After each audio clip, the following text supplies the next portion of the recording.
Hey everybody, OneSoccer happy hour. You know it. Annie Petrillo with you, Laura Armstrong from the Toronto Star, Carmelina Moscato, former national team member. We're the three amigos musketeers. Some may call us stooges, but we are pleased to be joined today by former national team member, also a member of the dark side now, which is media. And it's not just Miss Clare Rustad, it's Dr. Clare Rustad. Clare, I'm so happy to have you with us today. How you doing? I'm so excited to see you guys. Other people. It's I really know exciting. we're real. We Yeah, exist. I know. We're all in self isolation, but we still exist. And yeah, I mean, obviously, very happy to have you because Claire, you're part of the family too. Canadian Premier League, calling some games. Known you for a really long time, but let's start off right out of the gate with what you bring, which is a unique perspective to everything that's going on in the world right now, and that is, of course, COVID-19, the pandemic. You being a doctor, just how have you been doing? How have you been balancing things? How has life been for you on Salt Springs Island, right out in BC? Yeah, it's been odd. We certainly have the epidemic of the never-ending meetings now, for sure. We've got like 2 meetings a week minimum about everything that's going on. We're in an odd sort of little microcosm here where we're kind of a retirement community, so the average age on the islands of over 55. So a lot of people are really scared.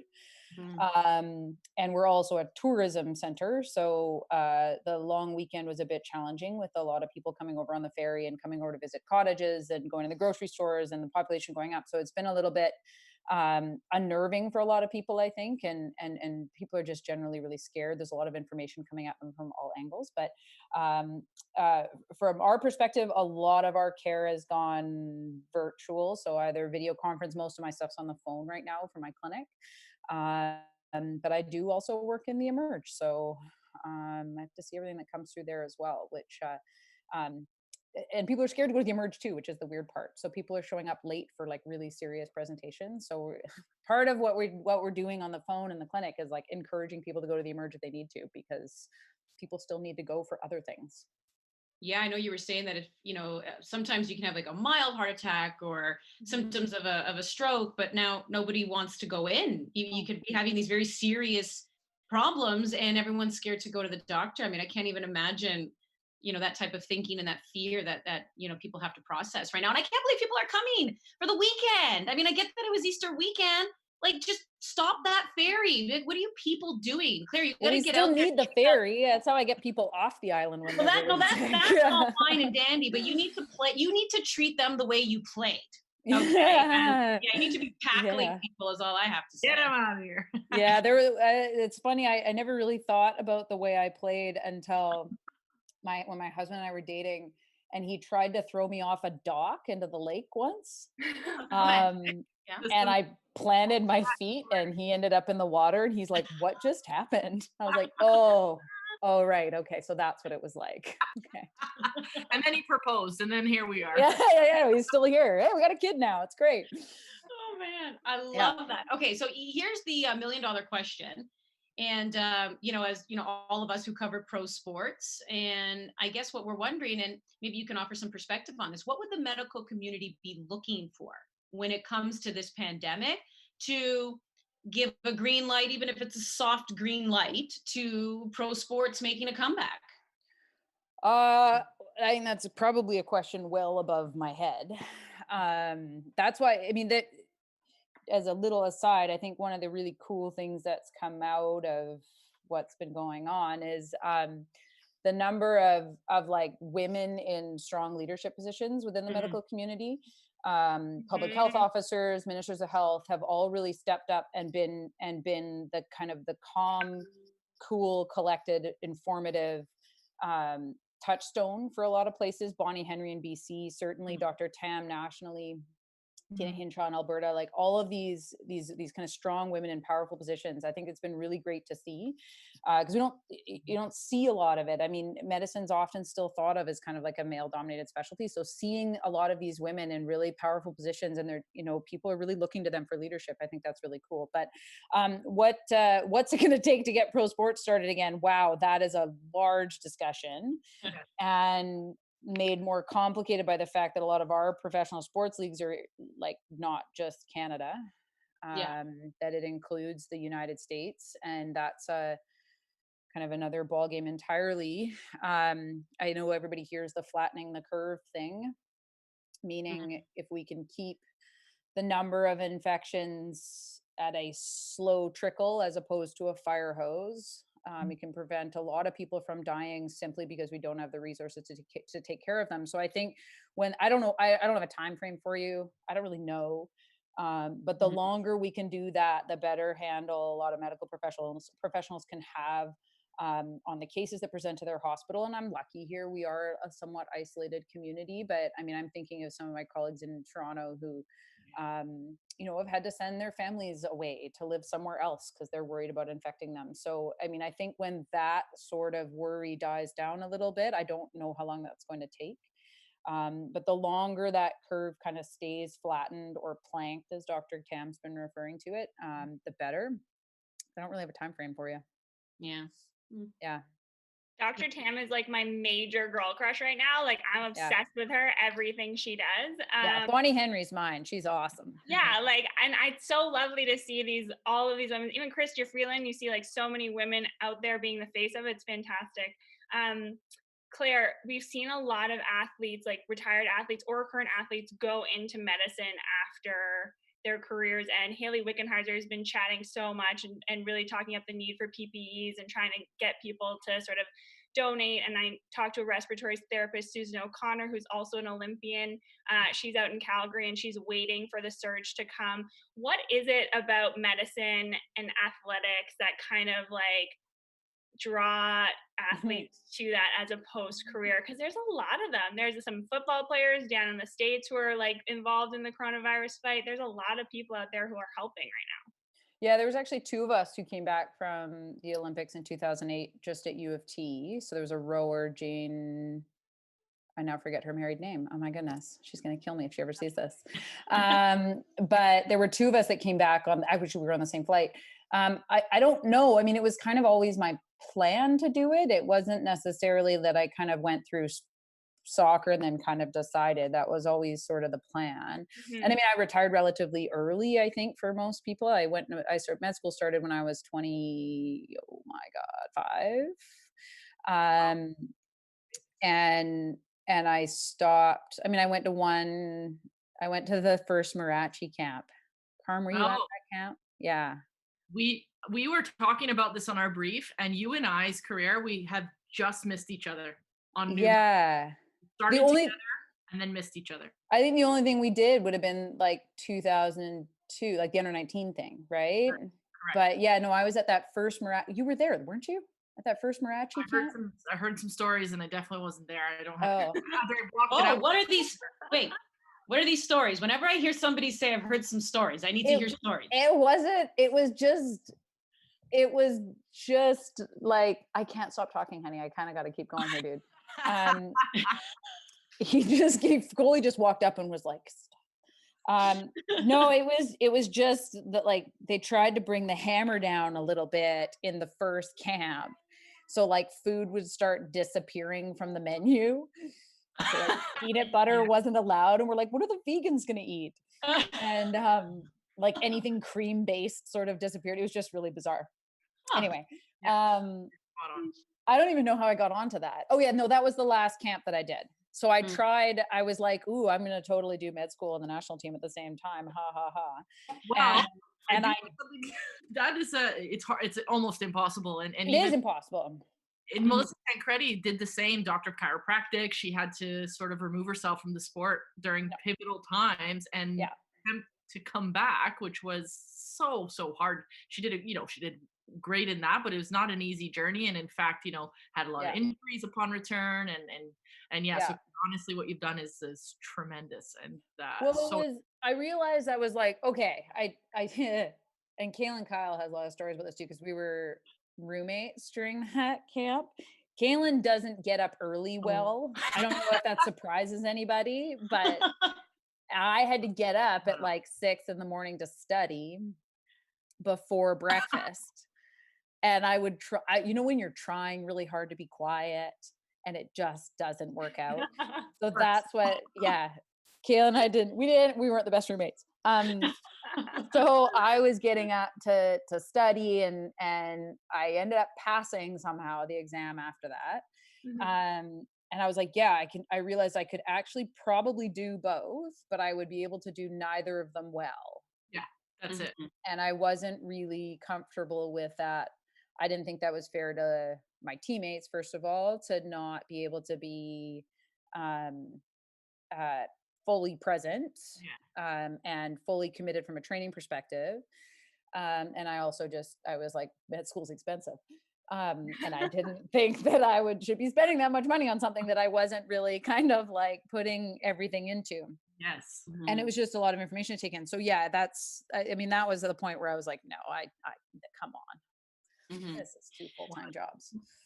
Okay, so 2008, you're at those Beijing Olympics, and then of course you step away, you retire from the team, and you focus on medicine and the next chapter in your life. But is that the only reason why? I'm just curious. To take us back to that decision-making process where you even said you're very young. You could even argue you're in the prime of your career, and you just say, "Hey, I'm going to go this way." What went behind that decision? The decision to flip over to med school, or the decision to go at all? No, the decision to leave soccer. Oh, yeah. So I had a bit of a weird sort of career. Like, I was with the national team when I was a lot younger, and had like a raging anxiety disorder then, and just was not like, I was the type of kid who'd go into a camp and I'd be very much in my own head.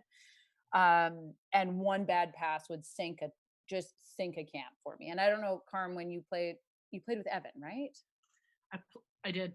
Yeah. So Evan was very much I think he was kind of a very practical person, right? Yeah, that's a good way to put it. It's great. And if you aren't playing well, you were put aside. Correct. Right. And so that was very difficult for me as a kind of a teenager when I started. And then I was cut shortly before the 2003 World Cup, and I went away to do a master's, and then came back to the West Coast and was coaching a bit, and then started to play again and really started to enjoy it again. And the team was kind of in residency for the World Cup in Vancouver at the time. And there were some injuries at one point, and Evan invited me back out to kind of train and play and stuff. So I had a bit of a weird, so I'd already kind of decided to go in to med school already before I even made it back on the team, if that makes sense. So I'd already, like, applications were in and everything. And I don't, so the plan was always that, like, it's not that it was just kind of this fun aside to get back on the team. It was just, the timing just happened that way. And I already had this plan. So the plan was always to kind of stop after. I had these delusions like, oh yeah, I'm going to do both. But that was kind of always the plan, was to go to school right after, because I had this, 3 or 4 year break in the middle of it. Yeah. So it's not like I kind of, it's not that I really kind of consciously made the decision like, no, I'm done, goodbye. It was like, it was already laid out that way prior to even getting back on the Olympic team. So it was just the plan I had set out, and it was the right time for me too. So speaking of Olympics, so obviously you have that experience. 2008, the team goes on, Carm, part of that one, 2012, and they get on the podium picking up the bronze. Yeah. Thanks, guys. Yeah. There you go. I was going to say, take us inside your head, because you're a natural competitor. So I'm sure there was a part of you that was like, are you kidding me? Or maybe you wanted to be there. But again, having worked with you now, I can see how incredible of a teammate you are. And I feel like there's another part of you that was like, wow, this is so incredible, and I'm so proud of them. Was it bittersweet? What type of, were you having mixed emotions when you saw that?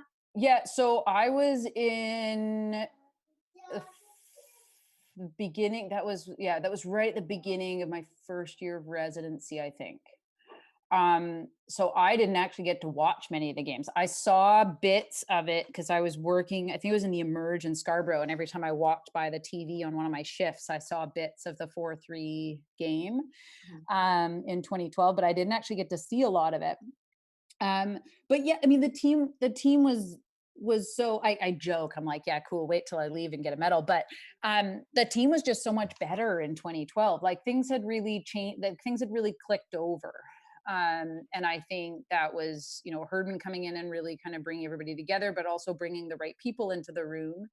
And yeah, it was, I mean, it wasn't really bittersweet. It was happy. Like I was happy for everybody. Well, listen, I shared my perspective as well, not being part of the Beijing Olympics in that quadrennial. And, I was released from sort of the considerations in 2004 and moved on with my life completely.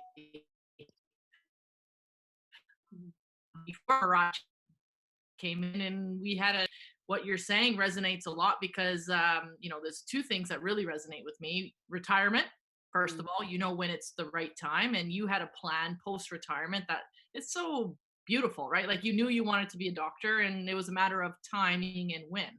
With regards to that sort of next quadrennial with John, that was never part of the plan. How about if John was your first Marache camp? You might have stayed on another 4 years and, been totally a part of that next project. It's all these little things that we can't plan because we also never planned to have John part of our plan. Yeah. We went to an Olympics dead last. Marache leaves. Marache being right after Evan, if people who don't know that. And then John Herdman comes in and takes us 9 months later to a podium where, how the hell do we do that? So literally, it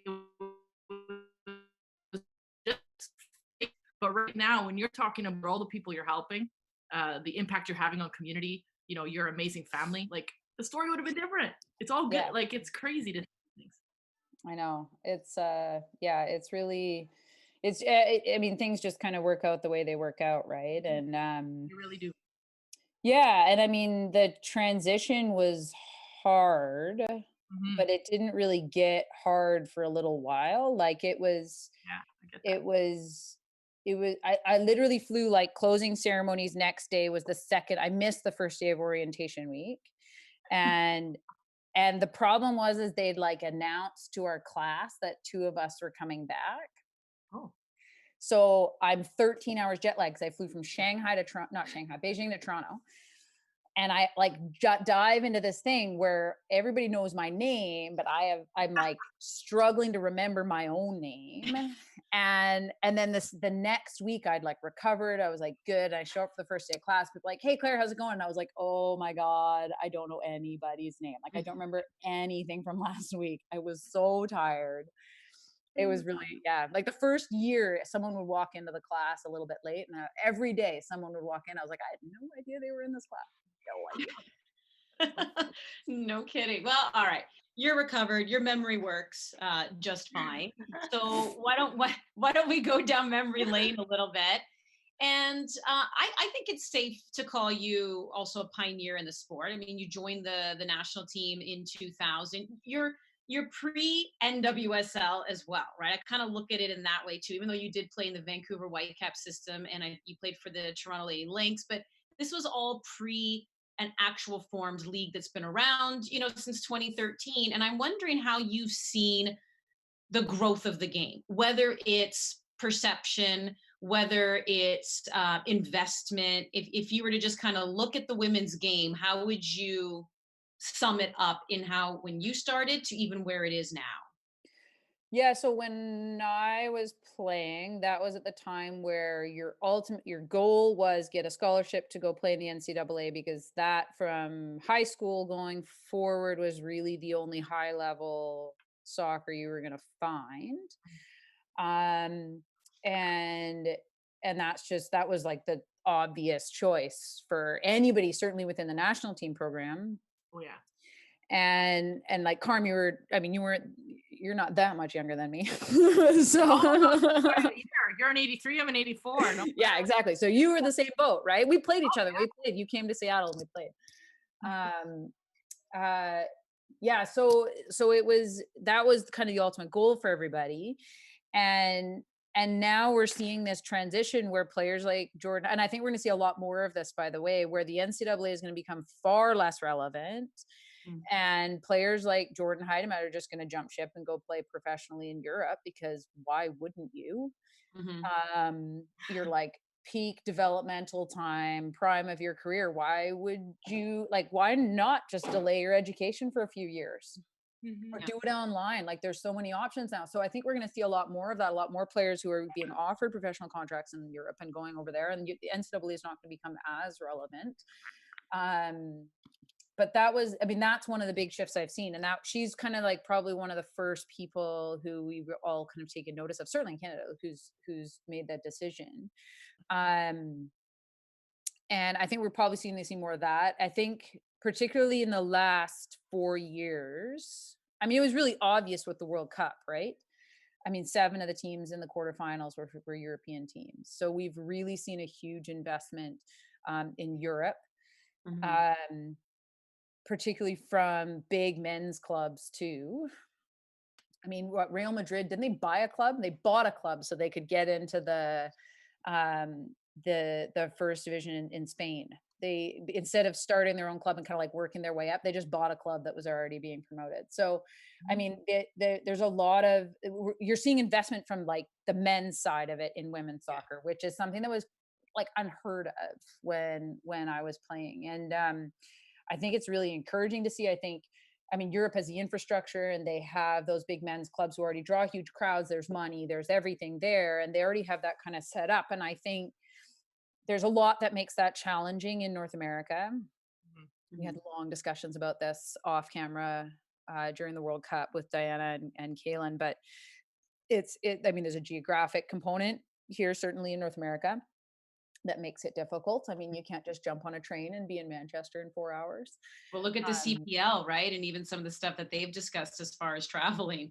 Yeah, well, I mean, you see teams like, I mean, I called that first game when Halifax came out and played, and they looked jet lagged. And then they go home and they beat a team that you're thinking it just didn't. Teams would be completely different home and away, right? And it should be that obvious. It shouldn't be that significant. So there's that, and there's a where does the money come from issue as well. Well, and we don't have to jump in on that one. Yeah. Oh yeah. You get right at that Canadian soccer business. You're saying a lot of things that are right on, you're hitting the nail on the head. Really, the funding is, the more I dig, the more you find. And it's a lot to do with federation. And all the leagues that we find are uber successful. The ones you referenced from the Women's World Cup that have either a domestic league or backing from a men's club.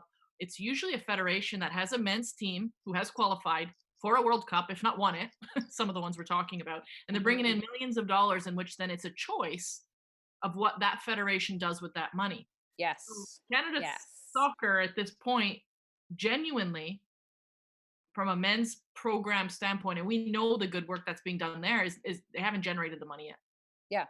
Yeah. And it's, I mean, I think probably the most obvious, well, one of the most obvious, I think the rise of the Dutch women's team is one of the, I mean, I actually think of the Spaniards even more, because they were unheard of in 2011, not even on the map. They had some surprising players, and kind of everyone thought, oh, look at this in 2015. And then they almost beat the Americans in 2019. And in the World Cup, and then again recently. So I mean, that's a rise that we're not seeing. It certainly isn't happening, I don't think, as quickly in Canada.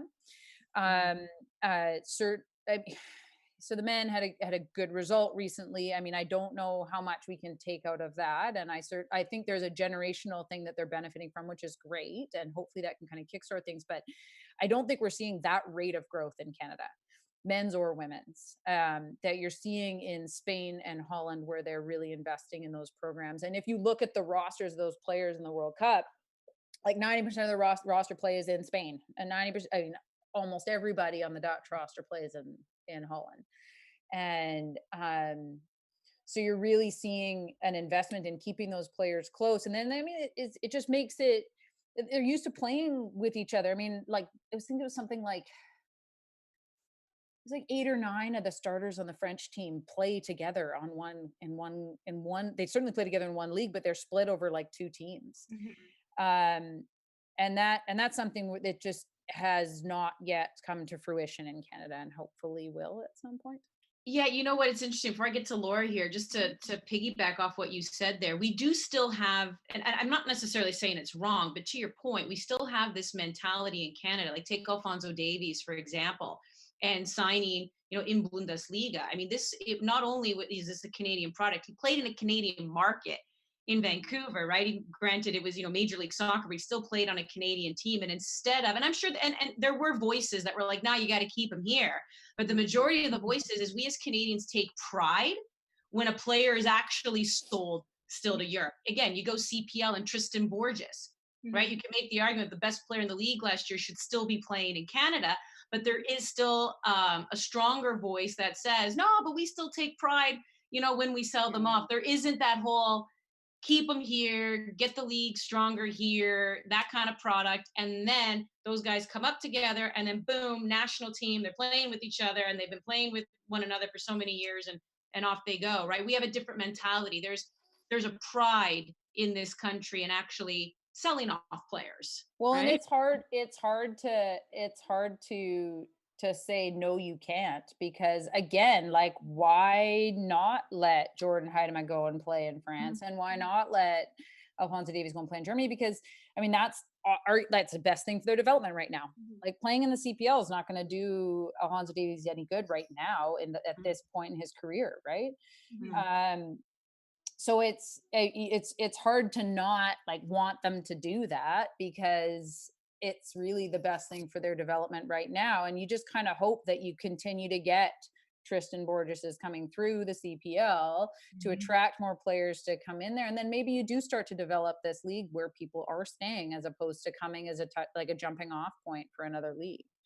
Well, that message like started, or go overseas, don't necessarily play in the NCAA, don't necessarily play in the NWSL. It sort of started with John Herdman towards the end of his women's tenure, and Kenneth Heiner-Muller has definitely picked it up. Like if you ask him where he wants his young players playing, he says he wants them to go overseas. They're the best leagues. You see Janine Becky sign a 2-year deal. Like where is better for her to be right now than at Man City?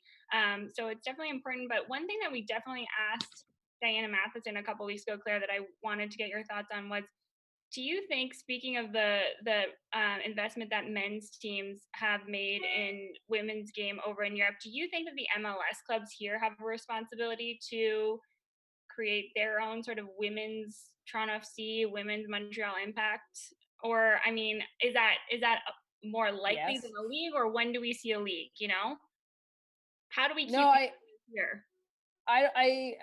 I've always kind of thought, I mean, okay, you have a bit of an infrastructure in the MLS. Why not? Like, why try to kind of reinvent the wheel? And I think, I don't know. I mean, this is the other thing too, is having a second career where I do other stuff, is I end up being a bit out of date on a lot of things. But I mean, it seems to make the most sense, right? You have kind of that infrastructure set up, then why not set a women's program up on top of it? I think, I mean, there's obviously there's the different funding that comes through the NWSL, right? With kind of the players who are allocated from their federations, et cetera. But I mean, I'm never really kind of clear on why not set them up together. I know that money is probably the thing. Yeah, I can shed some light on why and why not. Like there's a place for NWSL here in Canada. There's absolutely no doubt about that. It's for sure. We do want to be part of that. We essentially have how many Canadians currently in it? 50% of our current roster. Yeah, and reinventing the wheel doesn't make sense, right? Like why? In some ways, right? So the part is, it's like, okay, so say for example, for lack of a better example, TFC opens a TFC women's, right? Everyone's asking that question. So yes, they do, but their rules don't enable our next generation, the exciting ones, the ones we want to give an opportunity to, doesn't enable them to fill that roster. It's still going to be an American. It's the same thing with the MLS. It's It's changed recently, and then maybe Andy, please educate me on this. But all to say, right now, an NWSL team in Canada doesn't solve the massive, I don't know, graveyard. Sorry for the dramatic word, but graveyard that happens after 21 years old, because we're not going to have the average Canadian or the second tier Canadian, not the national team woman, populate that roster. So therefore, it's just a spectacle, and that's great. But until we can sort of take care of our own, which is the ones that can populate fully a CPL women's roster, hypothetically speaking, then we're not really solving our developmental issues. We're still going to have massive 21 and this was purely to provide a professional environment. Exactly. And in terms of solving the developmental issues, that's a bigger story that I think we have time for. You know what? I'll let you take this one. This is where it does get a little interesting, because the latest development, and I believe confirmation was supposed to come down Wednesday. This is today, April 15th. But there are rumblings that the U.S. Development Academy is now done. That is for boys and girls. And we're already starting to hear rumors of the various reasons why the U.S. Development Academy has been wiped out. Some of it is because there is this belief that MLS clubs, and we already know that MLS clubs, a lot of them, Toronto FC, if we're going to bring it local to Toronto, they've definitely invested a lot already in their academy. And if now the girls program as well for Youth Development Academy has been wiped out, does that encourage MLS clubs to now start bringing on a girls program right from your U15 to your U19? So now that's a very interesting development that's happening right now with the U.S. Development Academy, with that looking like it's done. Does the onus responsibility now go to MLS clubs? I'm curious to see if that does end up happening. But of course, Claire, when we have the conversation about women and the sport, we know that the American women are front and center when it comes to equal pay. And that's the other rumor. There's also the belief that the Development Academy could not survive because of the money that's going in towards this lawsuit, which I'm going to call BS on that, because let's just blame the women for everything. But why? Let's make an argument for or against, equal pay when you're looking at the national team. Me? You want me to make that entire argument right now? That is all you. Make an argument against just to see. You. Just make an argument against just so we can have like but that's there is no argument. No, that's exactly I'm not a good fiction writer. No, it just oh boy. So I mean here and Carmi, by all means jump in and correct me when I stray a little bit too far from the truth, but I mean the men's and women's teams in the States are paid very differently, right? There's like a different way that they're paid. Correct. And oops, I don't know what I just did. Okay, there we go. I see you. Sorry. I see you and hear you. Sorry, I don't know what just happened. So I think if there were truly equal resources and equal amounts of money flowing, equal amounts of money flowing through each team, U.S. Soccer would just come out and be like, here it is. Here's the spreadsheet. It all adds up. So, I mean, I don't think they can really make an argument. I mean, they're trying so hard to not, to kind of like not just prove it with the numbers. So there's got to be a gap, right? Like, I mean, there's a gap there. We can all see that, because you're not just coming out. I mean, why not just come out with the numbers and be like, no, everything's the same. And I think the women have had to be careful in terms of what they bring or how they bring it forward, because they are paid very differently. And there's different, the women have kind of salary with benefits plus game stipends, whereas the men don't have that. And it's important to make sure you kind of include all of that in your argument. But I mean, there is no argument. I mean, they win World Cups. Yeah. I mean, there's no argument. All right, to chime in. I know this is the thing about it that concerns me for the rest of women's sports. This seems like the most black and white scenario of all the scenarios. This is the number one women's soccer team in the biggest sport in the world.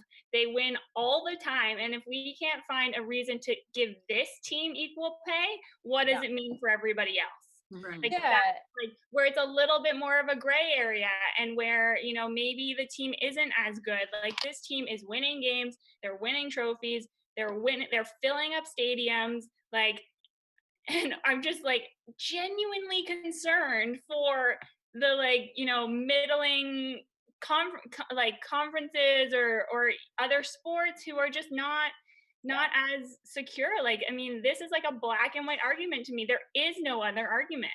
Yeah, and I mean, U.S. Soccer, I feel like shoots themselves in the foot by chartering flights for the men's team and not chartering flights for the women's team. I mean, that's something that's so That's blatantly basic. obvious, Yeah. and so you're just setting yourself up to be like, come on, man.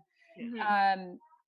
So I get that the environment in professional men's soccer in Europe can be a bit different, but it just doesn't make sense. And then yeah, it just doesn't make sense. It doesn't seem hard, I think the women have to be careful to like keep the FIFA part out of it, because FIFA is its own deal, which Mhm. again we could spend an hour talking about. Mhm. But the FIFA prize money, now the federation can choose to use that how they will, and that sure, fair enough. But the amount that you actually get for qualifying and winning games, et cetera, et cetera, US soccer doesn't have any control over that. Yeah. And there's a revenue thing there too. And I think the women need to also be careful, because I don't think it's fair for them to compare 2015 for the men to 2015 with the women. Mhm. Not only did the men not qualify for 2014, but they have that 2015 is the most down year you can get in men's soccer, right? Mhm. So I think they have to be careful when they, like, if you're going to make a comparison between years, like make a World Cup year to a World Cup year comparison. Mhm. Um, and I think there's a strong case to be made for just, I don't know why they don't just come up with some sort of revenue splitting plan, because they did make a ton of money for that federation in 2015, and I think they have a legitimate claim to be like why are we not getting a chunk of that? Mhm. Yeah. So yeah, there's no real argument against equal pay. Well, Andy, I know you're going to push this along like quickly, but I do want to add a little bit of Yeah, insight. I had a debate earlier today on another platform, please NSCBC, do. and it was awesome. And I really got a chance to dive into this topic. And there's a difference. What I really learned when I started to research, it was the federation has the only opportunity to create an equality or an equity within that organization. So we Yeah. can't muddy the water with talking about what NWSL generates, what MLS generates. That actually, in terms of CBAs, that actually sits outside of what we're No, actually. I'm talking about revenue for like the national team. That's what exactly I agree with you. I'm thinking, Yeah. if the exact CBAs as they're stated today, and the players did the same amount of work, which is equated to games and friendlies and minutes played, et cetera, et cetera. If that was exactly the same, Megan Rapinoe would make $3 million less than Bradley Yeah. with the current CBAs. Yeah. And then people argue and they say, well, hold on, didn't the women's team negotiate their own CBA? Yes, but they're starting from a very disadvantaged standpoint and biased and institutionalized sex and all the things that come up. Yeah. So what they're negotiating for is incrementally better than the last CBA. So it's a slow crawl to Yeah. get to equality or equity, right? And the treatment, they're not actually fighting for equal pay structure, and equal treatment. Those are the two Exactly. very different topics. Yeah, no, exactly. Because at one point, I think the public perception was, oh, but the men make this much per game and the women make this much per game. And yes, that's going to look insane based on their current their collective bargaining agreements are different. Like I said, there's the salary and the benefits and stuff that go into the women's program. But so when you look at that per game number, it looks crazy. Like, oh my God, how is this possible? And I think you're right. Like, you're looking for an equitable solution here, right? So the per game number might still be different at the end of the day. Totally. And that's just because, I mean, there's a lot of reasons why that is, but that's because there are differences between the programs. Mhm. And there's differences between the way that like professional leagues work right now, men's and women on the men's and women's side. So Yeah. I'm really curious to see what eventually happens and how it kind of goes down and what they're able to negotiate. Yeah, listen, it's not going to be one round table. It's not going to be 1 hour. We can be talking about this forever, but there's something fishy when the U.S. soccer president in March has to resign because of some pretty misogynistic comments. And I mean, like that, you had to know the that men, was getting out, right? Like no, but like to me, it's like those documents weren't being leaked. I know. they were totally being leaked, but like men deal, things are mentally tougher for them. Do they not know the mind games women know how to play? Do they not know how vicious we can be? Are they all aware of this? Oh yeah, and like, there was some comment about how it's more physically demanding. I'm like, cool. You had a 9.5-pound kid? Awesome.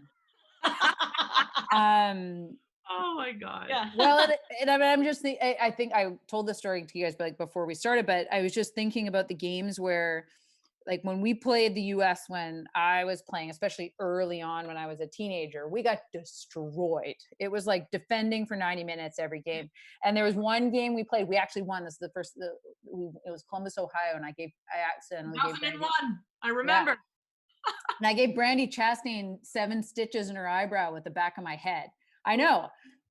She probably still has no idea who I am, which is awesome. But all I did in that game was chase Christine Lilly up and down the sideline for 90 minutes. I'm not even convinced I touched the ball more than once. And it baffles me as to why we have to constantly go back to this argument. Why we have to constantly point out like the physical differences between men and women. Like, why do we have to go back to this argument every time? Don't. I know, but it's just like, and it's not women who are bringing it up. Yeah, I know. But like, why do we have to keep going back to this? Anyway, sorry. Yeah. I have a quick baby related question, which I never really thought that I was going to ask on this show. But are you about that's to not on the script. Tell the world something? Speaking as a person what have you done in your break? Pushed out a small child. Alex Morgan's still pregnant, and she was planning on playing at the Olympics this summer, which is like would have been in a couple of months. Like, how do you do that? Speaking as a person who had a baby and was professional. But I didn't do that. That's crazy. Can you imagine it? I'm just like, every time I see her on Instagram, I'm like, how is she still pregnant? She was supposed to be playing in Olympics 3 months from now. So I can't, but that's also because that wasn't really my plan. Right. But there was a girl when I was a freshman at University of Washington, there was a girl on our team who had a baby in March and came to preseason in August. And she wasn't the fittest, but she still played. And she was still the fastest player in the Pac-10. What's that? Women are badasses. Yeah, I mean, I couldn't imagine doing that when I had Milo, but people do it. And I mean, geez, how many babies didn't Joy Fawcett have like 3 kids? Yeah. And I was always in awe of the American team when that generation played, like Joy Fawcett, Julie Foudy, personal hero, Mia Hamm, all those guys, when they played, they would pop out, have a kid, be back in like 5 seconds. And exactly the same. Like still I was like, oh yeah, now I'm gonna have an advantage. Nope. And it was just an unbelievable feat of athleticism to see that. I mean, let alone they have in the kid part, the athleticism that goes into doing that, and then being able to come back after that. I mean, it was just it was crazy to think about. And they would their kids would be on like the Algarve Cup. They'd have their kids running around, and it was a really cool thing to see. And it was a very cool kind of like a very cool feminist moment, you know what I mean? And that's back when that's wow. That's back a long time ago. But it was like, it was a long time ago. I mean, I'm embarrassed. What is that? 15 years ago that I'm thinking, more than that. When like they weren't making that much money. They were still making more than we were, but they were not making that much money.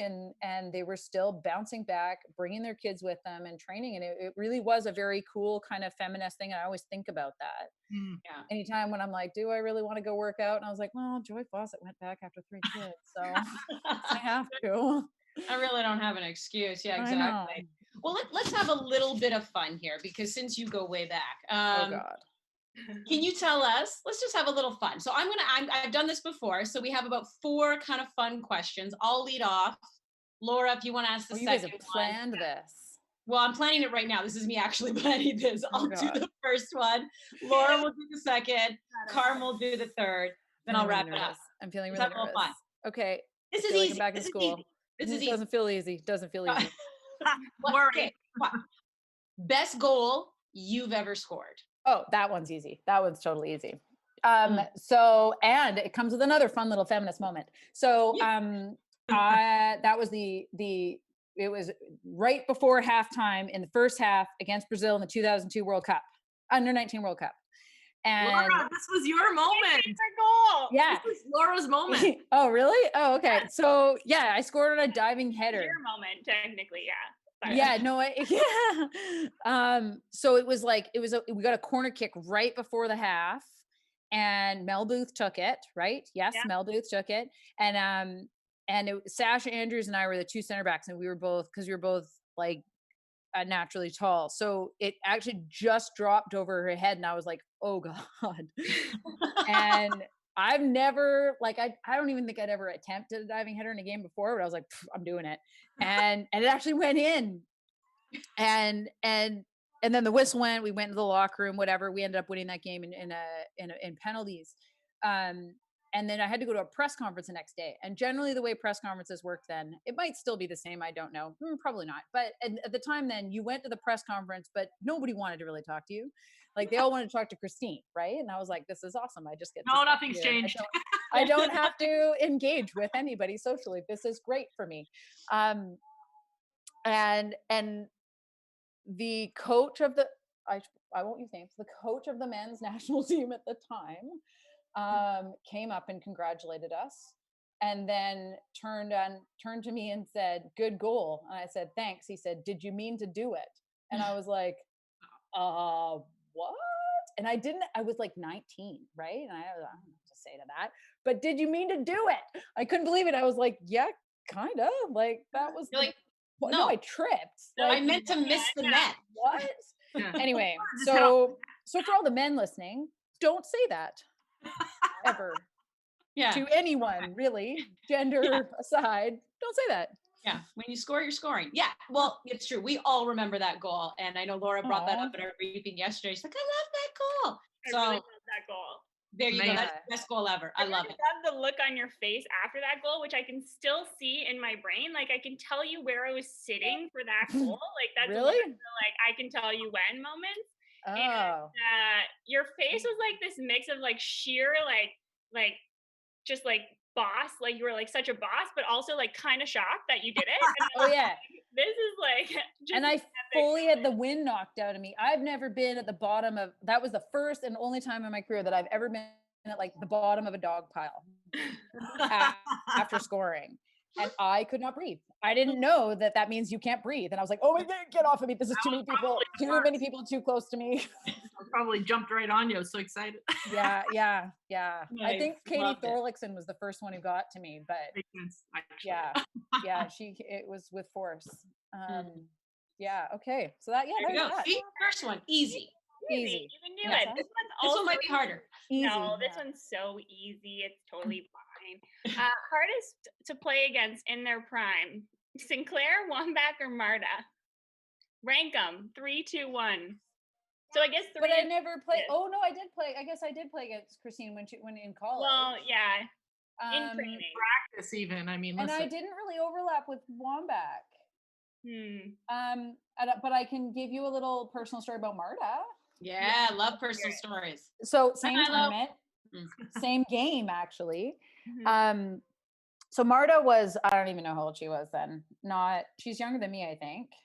No, we don't know. Same age, maybe a little bit younger. But so my parents were there. My brother had taped all those games on a VHS, and so one day I came home from, I don't remember what it was. I was home from university, so I came home one day, and my dad's like, "Oh, come here! I've got that game loaded up.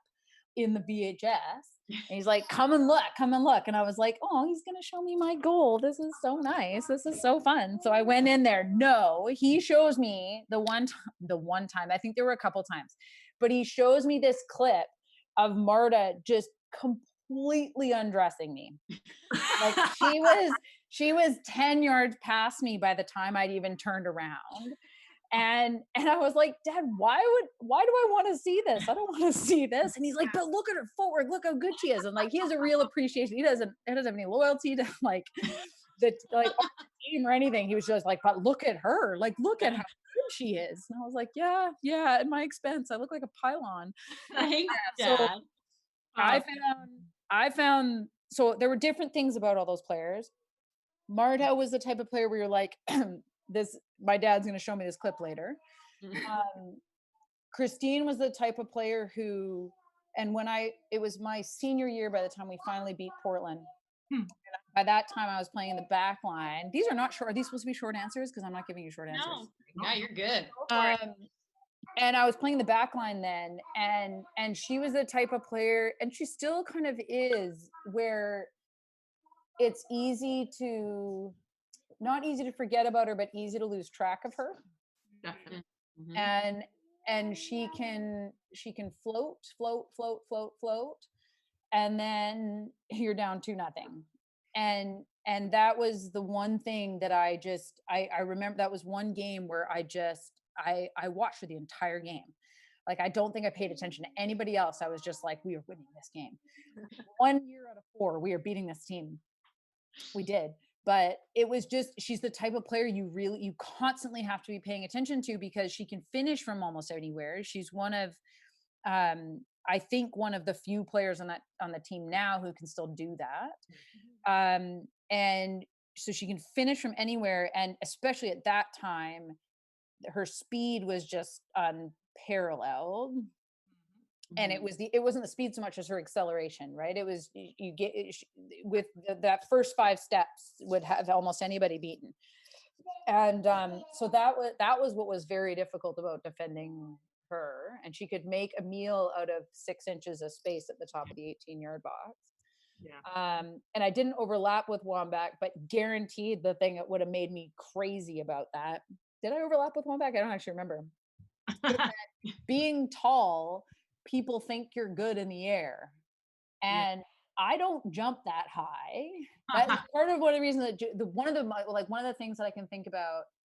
One of the greatest battles I ever loved to watch was watching Andrea Neal battle with Julie Foudy in the midfield, because the two of them, both their verticals were like twice what mine was. And watching that kind of battle was amazing. And I just know that I would have been sent out to mark Abby Wambach, and I would have been beaten 9 times out of 10 in the air. And it would have been very embarrassing. So I think that, I mean, she was strong and powerful, but I would have lost every battle in the air to her. So yeah. But you'll always have the diving header. I'll always have that. Yeah, that was 6 inches off the ground, Laura. Yeah, Thanks for commenting. Yeah, but you know what, Claire? I'm not getting in the way of any one of your tackles. So you can talk about that aerial game all you want. That ground game, people are losing ankles. So yeah, there's some pictures from 2008, and I was like, oh, I actually remember that. Oh my God. So there you go. Yeah. We do have time for one more. I think we have about 5 minutes to go here. So okay, this one might have to be a short answer. Sorry. Okay, I'll give a short answer. The third question, I think you may or may not have answered this, but I have a fourth just in case. Okay, good. Dirtiest player you remember that you ever played against. So is there one person that pops to mind, or should I name names? Don't say me. We love naming names. It totally wasn't you. Like, played against or played against. Whatever you want. Yeah, maybe it was somebody you played with. I don't know. Was there like a sneaky elbow? Someone pulled some hair? Someone stepped on feet? Like, who was the dirtiest player you know of? That's a really hard question, and I don't know the answer. You don't have to. So okay, let me think about it. Let me think about it while you do number 4. Exactly. So who is the family member most likely to get a red card from Milo? Does he do the yellow red? Oh, he reds Tony all the time. He does, to the point where I tweeted about it once, And then I called the CPL final, and the head of Canada Soccer refereeing gave me a full set. So he has like an official set of yellow and red cards. Yeah. All right. So Dad gets the red card all the time then? Oh yeah. Yeah. He hasn't done it in a while though. Given his new acquisition of language, I'm not sure I want him to know where his cards are. Mm-hmm. Okay. Well, maybe off camera one day you'll give us the who was the dirtiest player. Yeah, I'm just blanking on it. Was it you? No, I wasn't like intentionally dirty. You know what I mean? I just sometimes was a little hard. Like there was a bit of momentum that came with being 5'10", and I don't even know how much I weighed then, but yeah, there's a bit of momentum that came with that. Yeah. I guess so. We're live right now, and then of course, if anyone's tuning in halfway through, don't worry. We end up posting this on the OneSoccer YouTube channel. But somebody watching right now, Nick Houston, he said he's sitting with our girls, watching This Generation was great. Love listening to these stories. Thanks. There you go. Kind of like walking down memory lane, and because it's true, you've been apart from the start, and I know we talked about you being a doctor and calling you Dr. Rustad, but how does it feel also being on the media side of things? And you called both the men's and women's game. I know you joined CBC for the 2011 Women's World Cup that was in Germany. Just what's it like being in the booth and also being in the studio calling the game? Yeah, so I was a little bit shocked by how much I liked doing that, and I was shocked that I was any good at it. I've mentioned before, like the raging anxiety disorder that it caught up with me again in med school as well, and I actually think it was one of the things that really helped with that. Oddly enough, it gave me a good outlet for the soccer stuff that I think I was missing. And I think it gave me a good, I guess it just drained a little adrenaline off of me a little every now and then. But I mean, I started with it because Nigel Reid was doing the 2010 World Cup with CBC, and he was the one who approached me about whether I'd be interested. And I said yes. And that was the summer between first and second year med school where I was really struggling with like the transition and not really knowing what I was doing, and there was a lot of stuff that kind of went into it. I was really struggling, and that was one thing that it was really something for me to grab onto as a lifeline. So it's an interesting, and I think I talked to Karma about this during the what was it, qualifiers that were up that happened recently, is that it was an interesting jump, and it's hard to kind of step back and say, this is a team. These people have full names, not just first names. Yeah. I am not Canadian. I'm an analyst I'm a soccer analyst, not a Canadian analyst. And it's hard to kind of step back like that. It's also hard to criticize people who you have played with. And like I was in my own head and kind of on like the shy side of things, and I wasn't good at making really close friendships, but I know there's a lot of people on that team who had made really close friendships with each other, and I think that would be hard. I mean, I think I was talking about you, like I think it would be really hard from that perspective to kind of be critical in the times when you need to be critical. And you do a great job. I mean, I know we can wrap up, and Claire, I feel like we could do a part 2 with you. See, you told me to give you a short answer. And no, but this is what, listen, I miss you. I love you. The last time I saw you was the CPL second leg, and it was, the Forge FC being crowned champions over Calgary. I miss you. I want to see you. I can't wait to see you again. But it's so good to hear that you're doing well. And thank you for everything that you're doing, because you know what, we talk a lot about the frontline workers. You are a doctor, and we truly appreciate what you're doing to keep everybody safe in your community, which of course means keeping everybody safe in Canada as well. Clare Rustad, ladies and gentlemen, former national team member, doctor, and OneSoccer analyst. You've been watching OneSoccer Happy Hour. Andy, Laura, Carm, we'll see you next week.